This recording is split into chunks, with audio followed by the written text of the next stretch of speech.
안녕하세요. 한국어로 다양한 생각을 나누는 속닥복닥 팟캐스트에 오신 여러분들 모두 환영합니다. 얼마 전에 할로윈이었죠.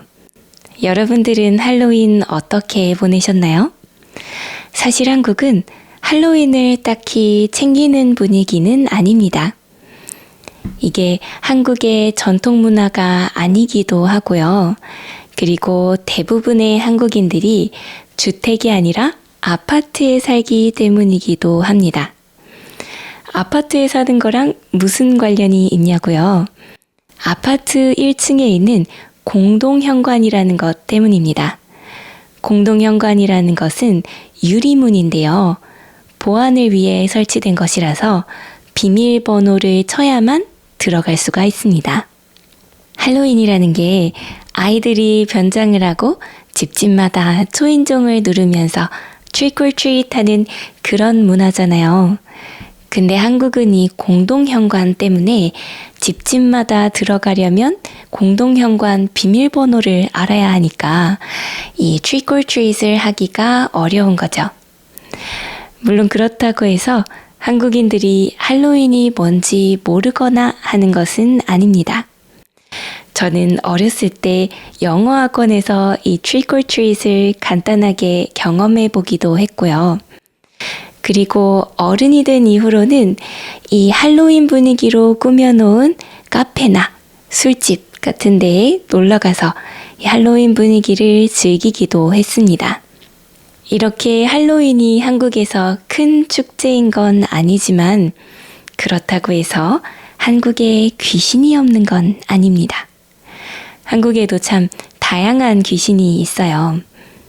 여러분들은 이런 귀신 이야기 좋아하시나요? 저는 무서우면서도 그 뒷내용이 어떻게 될까 궁금해서 듣게 되는 경우가 많은 것 같아요. 상상해보지도 못한 이야기가 펼쳐지면서 섬뜩한 느낌이 들기도 하고요. 어떤 귀신들은 무조건 나쁜 게 아니라 정이 있기도 해서요. 그런 부분에 공감이 될 때도 있는 것 같습니다. 그리고 귀신이 나쁜 사람들을 벌해주는 그런 이야기들도 있어서요. 이런 걸 볼 때는 좀 통쾌한 기분이 들 때도 있습니다. 그런데 이런 귀신 이야기들 정말 진짜일까요? 아니면 사람들이 그냥 상상해냈을 뿐인 그런 이야기인 걸까요? 누군가의 깊은 마음속에서 생겨난 이런 이야기들은 사람들의 두려움이나 사람들이 원하는 상상 같은 것들도 담겨 있는 것 같습니다. 그래서 오늘은 한국에 참 다양한 귀신들이 있지만 한국을 대표하는 처녀 귀신에 대해 이야기를 해보면서 한국 사람들의 마음속도 깊이 한번 살펴보는 시간을 가져보도록 할 거예요. 자, 그러면 우리 조심스럽게 이야기를 같이 시작해 보도록 할까요?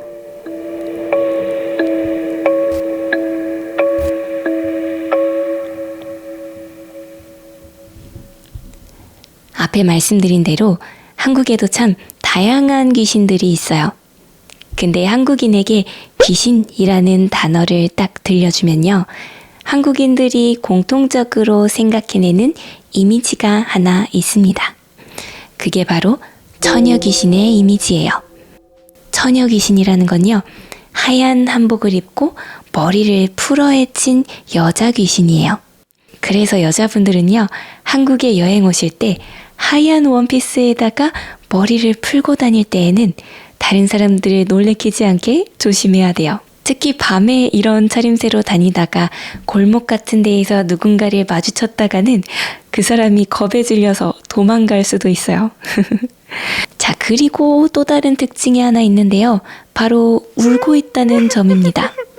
뭔가 슬픈 일이 있었다는 걸 상상해 볼 수 있겠죠. 이렇게 귀신들이 우는 행동을 나타내는 특별한 표현이 있는데요. 귀신이 곡을 하다 라는 표현입니다. 곡하다 라는 말은 울다 라는 옛날 말이라서 요즘은 많이 쓰지 않는 것 같아요. 근데 신기하거나 이상한 일이 일어났을 때에는 이거 진짜 귀신이 곡할 노릇이네? 라는 표현들을 아직 쓰는 것 같습니다. 너무나도 황당하고 어처구니 없는 일이라서 이걸 보면 귀신도 올 거다라고 과장해서 표현하는 거죠. 저는 특히 어떤 물건이 분명히 여기 뒀는데 없어지거나 했을 때 이 표현을 자주 씁니다. 이거 분명 내가 어제 여기 뒀는데 어디 갔지? 귀신이 고칼 노릇이네. 이런 식으로 말이죠. 그 외에도 황당한 일은 여러 가지 있겠죠.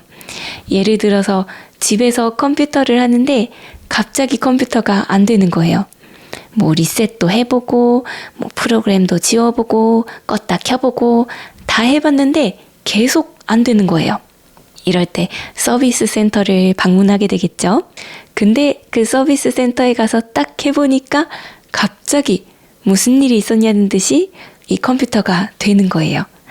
그럴 때 참 황당하고 어이없겠죠. 이럴 때 이 기사님에게 이런 식으로 말할 수 있을 것 같아요. 기사님, 어제까지 분명 안 됐거든요? 귀신이 고칼 노릇이네요. 여러분들도 진짜 어이없는 일이 일어났을 때 이런 표현을 한번 사용해 보세요. 자, 다시 처녀 귀신 이야기로 돌아오자면요. 처녀 귀신의 특징 중에 하나가 하얀 한복이라고 했잖아요. 하얀 한복은 특히나 소복이라고 부릅니다. 소박하게 아무 장식도 없고 아무 색깔도 넣지 않아서 하얀 한복입니다. 옛날 사람들은 잠을 잘 때 잠옷으로 이 소복을 많이 입었습니다. 그러니까 밖에 나갈 때 딱히 이 소복을 입을 일은 없겠죠. 그리고 생각해보면 머리를 풀 일도 별로 없었어요.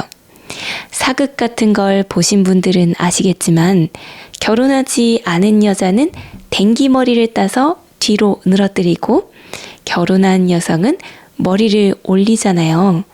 그러니까 이렇게 머리를 풀어헤치고 잠옷인 소복을 입을 일은 거의 잘 때밖에 없을 것 같아요. 이렇게 잘 때 어떤 나쁜 일을 당해서 죽게 되었다. 무슨 말일까요? 짐작이 가신 분들도 계시겠지만 이 처녀 귀신은 성폭행에 연루되었을 가능성이 높습니다. 이 처녀 귀신이라는 말에 있는 처녀가 결혼하지 않은 여성이라는 뜻이라서 마치 결혼하기 전에 결혼을 너무 하고 싶었는데 결혼을 못하고 죽은 여성 같이 느껴질 수도 있지만요. 사실은 결혼을 원했는데 못해서 죽은 귀신이 아니라요. 결혼하기 전에 어린 소녀일 때 나쁜 일을 당해서 귀신이 된 존재가 바로 처녀 귀신입니다. 그래서 이 처녀 귀신들은 이 피해를 하소연하고 억울함을 풀기 위해 된 귀신들입니다. 정말 안쓰러운 이야기죠. 이 처녀 귀신 이야기의 대표적인 이야기가 바로 아랑설화라는 건데요. 이 이야기를 좀 들려드리도록 하겠습니다. 아랑은요, 한 양반집의 딸이었어요. 그것도 아주 귀한 외동딸이었습니다. 아랑이는 예쁠 뿐만 아니라 똑똑하기도 해서요. 글도 엄청 잘 썼대요. 그래서 정말 이 아버지의 크나큰 자랑이었죠. 어느 날 이 아랑의 아버지는요. 밀양을 다스리라고 명령을 받아서 밀양으로 가게 됩니다. 이렇게 마을을 다스리는 사람을 부사라고 했는데요. 그래서 이 아랑의 아버지는 밀양 부사가 된 것이죠. 이렇게 아랑이의 아버지랑 아랑이는 밀양으로 향하게 되는데요. 이들이 이사 오는 모습을 본 한 노비가 아랑을 보고 첫눈에 반합니다. 근데 옛날에는 양반과 노비가 결혼하는 건 말도 안 되는 일이었잖아요. 그렇기 때문에 이 노비는 나쁜 생각을 하게 됩니다. 아랑을 몰래 불러다가 겁탈을 하기로 한 거예요. 정말 천하의 몹쓸 놈이죠. 그죠? 이 노비는 아랑이의 유모를 불러다가 돈을 주고 밤에 아랑이를 몰래 데리고 나와달라고 합니다. 이 유모도 참 나쁜 사람이에요. 이 돈을 받고서 아랑이에게 우리 달 구경 가요 하고 아랑이를 꼬드깁니다. 그래서 아랑이를 데리고 인적이 드문 숲으로 가서 함께 달 구경을 하다가 슬쩍 자리를 비웁니다. 그때 이 노비가 나타나서 아랑이를 겁탈하려고 해요. 아랑이는 당연히 거세게 반항을 했겠죠. 그러다 보니까 이 노비는 결국 겁탈하는 것을 포기하고 아랑이를 찔러 죽이게 됩니다. 그리고 죽은 아랑이를 그냥 이 숲풀 속에 버리고 나와요. 아랑이 아버지는 딸이 없어진 걸 알게 되고 아랑이를 열심히 찾아요. 근데 결국에는 찾지 못했다고 해요. 게다가 어디서 들었는지 아랑이가 외간 남자랑 눈이 맞아서 도망을 간 거라는 이야기도 들어서 이 아랑이를 찾는 걸 포기하게 됩니다. 생각해보면 아마 유모랑 노비가 이 이야기를 퍼뜨리지 않았을까 싶어요. 그리고 아버지는 밀양 부사의 자리도 내려놓게 됩니다. 그 뒤로 이 부사 자리에 새로운 부사들이 왔는데요. 참 이상한 일이죠. 이 부사들은 하룻밤을 넘기지 못하고 다 죽어나갔다고 합니다. 그러니까 이 부사 자리에 누가 앉고 싶겠어요. 근데 이 소문을 들은 시골의 한 보찜 장수가 이 부사 자리를 맡아보겠다고 나섭니다. 이 새로운 부사는 그날 밤 잠을 자지 않고 책을 읽으면서 밤을 새기로 해요. 그러던 도중 어디선가 흐느끼는 소리가 나기 시작했어요. 여러분들 짐작이 가시나요? 그 칼에 찔려 죽은 아랑이가 귀신이 되어서 나타난 겁니다. 이 새로운 부사는 참 담력이 대단했나 봐요. 깜짝 놀라긴 했지만 금방 마음을 진정시키고 아랑이의 이야기를 들어줍니다. 드디어 아랑이가 하소연을 할 수 있게 되었네요. 근데 아랑이는 자신을 겁탈한 사람의 이름도 모르잖아요. 그래서 이런 제안을 합니다. 부사님, 잔치를 벌여주세요. 잔치를 벌어주시면 저를 겁탈한 그 노비의 머리 위에 제가 흰 나비가 되어서 앉도록 하겠습니다. 그 사람을 처벌해 주세요. 그래서 이 부사는 아랑이의 말대로 다음날 크게 잔치를 벌였다고 합니다. 그리고 어느 노비의 머리 위에 아랑이의 말대로 흰 나비가 내려앉았어요. 부사는 이 사람을 잡아다가 신문을 했고 이 노비는 결국 자백을 하게 됩니다. 그리고 이 노비를 처형한 이후로는 아랑 귀신이 다시는 나타나지 않았다고 해요. 이 이야기는 실제로 밀양에서 전해져 내려오는 이야기라서요. 밀양에서는 지금도 아랑이의 이 영을 기리기 위해서 밀양 아리랑 대축제를 한다고 합니다. 아랑이가 흰 나비로 나타난다고 했잖아요. 그래서 이 축제가 흰 배추나비가 나오는 5월에 진행이 된다고 합니다. 이런 비슷한 유명한 이야기가 또 하나 있어요. 바로 장화홍련전이라는 이야기입니다. 이 이야기는 장화와 홍련이라는 두 자매의 이야기입니다. 장화와 홍련이라는 자매는 어린 시절에 어머니를 일찍 잃었어요. 그러다 보니까 새 어머니가 집에 들어오게 되는데요. 이 새 어머니는 새롭게 들어온 이후로 아들을 3명 더 낳았다고 합니다. 근데 이 새 어머니는 두 자매를 엄청 싫어했대요. 자매 중에 장화인 언니가 결혼할 때가 되니까 이 장화에게 줘야 되는 혼수, 재산이 너무 아까운 거예요. 그래서 이 새 어머니는 계략을 세우기로 합니다. 쥐를 하나 잡아다가요. 그 쥐의 가죽을 벗겨서 자고 있는 장화의 이불 속에다가 이 쥐를 넣어놨어요. 그 다음에 이 장화의 아버지를 불러다가 이 모습을 보게 합니다. 그리고 이렇게 말해요. 결혼도 안 한 여자가 임신을 했어요. 몰래 낙태를 하려다 저런 일이 벌어진 겁니다. 집안 망신당하기 전에 얼른 장화를 없애야 합니다. 무시무시하죠. 근데 아버지는 이 말을 믿어버린 거예요. 그래서 이 새어머니가 낳은 아들 중에 한 명에게 이 장화를 데려다가 연못에 빠뜨려 죽이라고 명합니다. 그렇게 언니가 억울하게 죽게 되었다는 사실을 알게 된 홍련이는 언니를 따라서 같은 연못에 몸을 던집니다. 그 이후의 이야기는 아랑이의 이야기랑 사실 비슷해요. 귀신이 된 장화와 홍련이 마을의 부사에게 나타나 억울함을 하소연하려고 했지만 부사들은 깜짝 놀라서 다들 죽어나갔던 거죠. 그리고 다행히 그 중에 용감한 부사가 이 장화와 홍련이의 이야기를 들어주게 됩니다. 그리고 새어머니를 불러다가 신문하고 처벌하면서 장화와 홍련이의 이야기는 끝나게 됩니다. 자, 이렇게 해서 두 가지의 처녀 귀신 이야기를 좀 다뤄봤어요.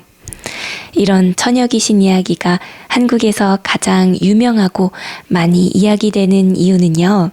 역시나 그 시대의 사람들이 공감할 수 있는 이야기였기 때문입니다. 옛날에는 여자들이 억울한 일을 당해도 어디 말하기가 어려웠던 거예요. 그래서 겨우 귀신이 되고 나서야 곡을 하고 하소연을 할 수 있었던 겁니다. 이 귀신 이야기를 보면요, 참 흥미로운 지점이 있어요. 귀신들은 생긴 모습이 무섭기 때문에 나타나기만 해도 부사들이 다 죽었잖아요. 그러면 그 귀신들은 자신에게 피해를 준 가해자에게 직접 찾아가도 되는 거 아니었을까요? 그런데 처녀 귀신들은 그렇게 하지 않고 부사에게 나타나서 이 억울함을 좀 풀어달라고 하소연합니다. 왜 그런 걸까요? 이 한국의 처녀 귀신들은요, 복수를 하고 싶은 마음으로 귀신이 된 것이 아니기 때문입니다. 무슨 말이냐고요? 이 귀신들은 명예회복을 하고 싶은 겁니다. 억울함을 풀고 싶은 거예요. 나 그런 사람 아니에요. 나 외간 남자랑 그렇게 눈이 맞아서 도망간 사람 아니에요. 저 그런 사람 아니라고 좀 말해주세요. 그러니까 이 귀신들은 명예회복을 하고 싶은 겁니다. 나에게 피해를 준 그 사람이 너무 싫고 원망스러워서 저주하고 죽이고 싶은 마음보다도 내가 그런 사람 아니다. 나 이런 거 안 했다. 라는 억울함을 풀고 싶은 그 한이 많은 귀신들입니다. 한국의 처녀 귀신을 보면요. 그 당시에 한국 여성들의 삶을 볼 수가 있습니다.